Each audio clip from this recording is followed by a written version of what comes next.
আজকে দুপুরের জন্য রান্না করলাম চিংড়ি মাছ দিয়ে লাউ, এর সাথে থাকছে ঢেঁড়স দিয়ে আলু দিয়ে একটা তরকারি, আর আমার হাতের স্পেশাল একটা শুটকির ভর্তা, চ্যাপা শুটকির ভর্তা।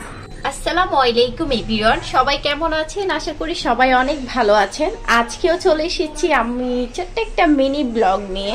আজকেও আমরা দুপুরবেলার জন্য কি কি রান্না করব সেটাই আপনাদের সাথে শেয়ার করব। তো চলেন, এখানে আমি রান্নার প্রত্যেকটা যেটা রান্না করব ওইগুলো সব কিছু আয়োজন করে নিয়েছি, শুধু রান্না করে নিলেই হবে। তো আমার ভাতও কিন্তু রান্না করা শেষ, ওই যে দেখতে পাচ্ছেন ভাত আমার অলরেডি রান্না করা শেষ। আজকের রান্না বলতে গেলে একদম সিম্পল ভাবে হবে, আমি সেটা বলে দিচ্ছি আজকে আমি কি কি রান্না করছি। আমি শুটকির ভর্তা করব, এই জন্য এখানে আমি দেখতে পাচ্ছেন চ্যাপা শুটকি আর কিছু কুচো চিংড়ি ছিল শুটকি আর কি, ওইগুলো ভালোভাবে পরিষ্কার করে ধুয়ে নিয়েছি। আর এখানে আলু নিয়েছি আমি ঢেঁড়স দিয়ে রান্না করার জন্য, আর লাউ রান্না করব। লাউ রান্না করলে তো অবশ্যই ঝাল কিছু লাগবেই, যেমন শুটকির ভর্তা না করলে হবেই না বলতে গেলে। তো আর এখানে দেখতে পাচ্ছেন আজকে এই রুই মাছগুলো দিয়ে রান্না করব ঢেঁড়স, আর কুচো, এগুলো কুচো না মাঝারো সাইজের চিংড়ি মাছগুলো দিয়ে রান্না করব লাউ দিয়ে চিংড়ি মাছ রান্না করব, দেখি কেমন হয় খেতে। তো এই তো চলেন রান্না বান্নায় চলে যাই। এই তো লাউয়ের মধ্যে আমি হলুদ মরিচ লবণ এগুলো দেওয়া হয়ে গেলে এবার এই যে চিংড়ি মাছগুলো দিয়ে দিব।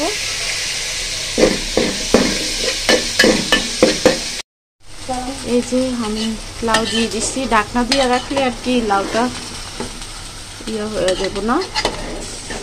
হলুদ তো ঠিক আছে কিনা। এই যে এখানে আমার লাউ তরকারি চিংড়ি মাছ দিয়ে হচ্ছে, এখানে বসাচ্ছি দেখেন। ঢেঁড়স দিয়ে আলু দিয়ে রান্না করছি, একটু আগে টমেটো দিয়েছি। অলরেডি আমার লাউ আর চিংড়ি মাছের তরকারি রান্না করা শেষ হয়ে গেছে, আর ঢেঁড়স আর রুই মাছের তরকারিটাও হয়ে গেছে, কিছুক্ষণ পর নামিয়ে নিলেই হয়ে যাবে। ব্যাস আজকে দুপুরে রান্না বান্না শেষ কমপ্লিট। শুধু যেহেতু লাউ রান্না করা শেষ হয়ে গেছে একটু তো বাগার দিতেই হবে, বাগার যদি না দিই তাহলে লাউ টেস্টটাই আসবে না। এই তো বাগারটা দিয়ে দিন।